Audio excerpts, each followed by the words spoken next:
या कोई भी मैया रानी का भजन होती है, हम कहेंगे कि जे के राम ना बिगड़ी है ओ कर लोग का बिगाड़ी हो, जे के राम ना बिगड़ी है ओ कर लोग का बिगाड़ी। कृपा रहे जे भगवान के, अरे कृपा रहे जे भगवान के, निर्बल रहे सहाय। बोलिए जय श्री राम। जय श्री राम। वाह, इतने प्यारा प्यारा टुकुर टुकुर देख रहे हैं। बताइए, देखिए उनकी ले जा रही है, भाभी जी है क्या? अच्छा, वो घर पकड़ के ले जा रही है कि चलो तेरा मंच नहीं के देखेगे। बताओ ऐसा हो लगा कौन थोड़े नहीं जी नचनिया उचनिया होता कि वहाँ के आनंद लेता नहीं, कितना सुंदर गीत कितना आनंद लेते रहे। लेकिन वो मेहरानू आजकल के मेहरानू ऐसा हो गई, वैसन के लेके लिया के घर चल गई कि चलो घर देख हम रहो ऐसा मत करो। आगे क्या हो जे के राम ना बिगड़े हो कर लो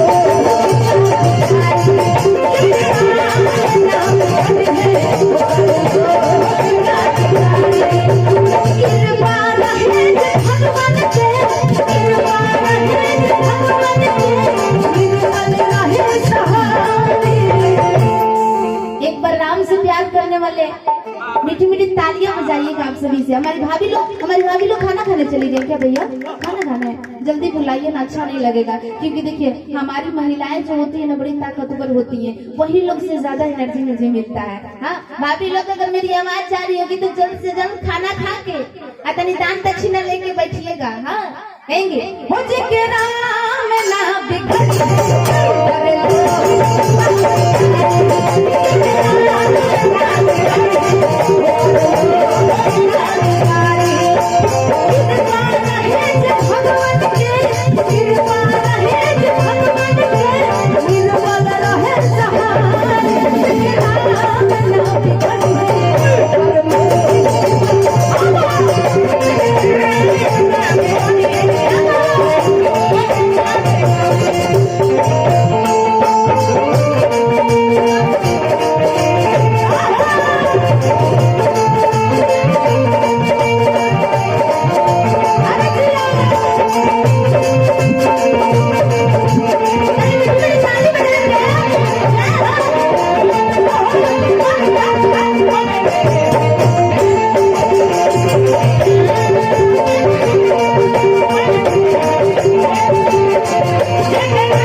ईश्वर के बिना मर्जी के डोले लाना बताइए।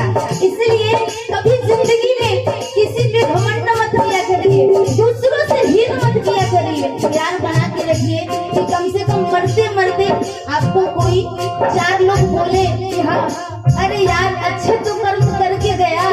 ऐसा नहीं ना कि लोग मरते मरते बोले कि चलो गया तो अच्छा हुआ, गया तो अच्छा हुआ। नहीं कहेंगे हो हरदम बुरा नचा दुनिया में हो गई।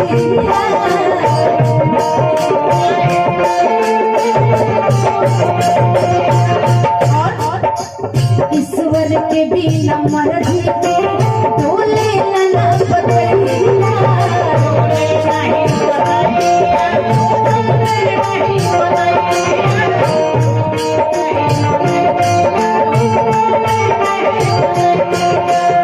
और कहना क्या परिणाम बात शासन के हो, परिणाम बात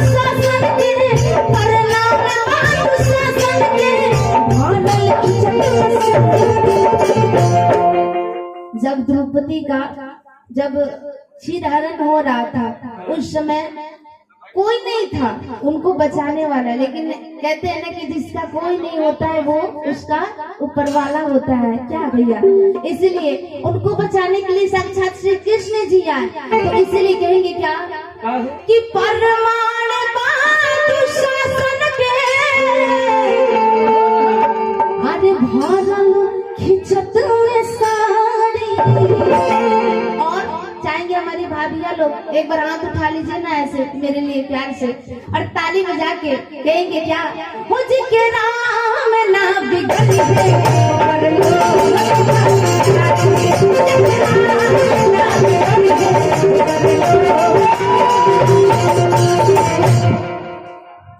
तनी हटा लोग, तनी से हट जा, तनी भाभी लोग के पास चल जाई, कहे कि देखी ये नरजी तनी ताली बजावे से आवेला। आई तो हमारा अपन परिवार है। डॉक्टर साहब भैया कहाँ है? हाँ? वो खुद बिजी है, ऐसे बिजी मत रहिए। हमारी जो भाभी लोग हैं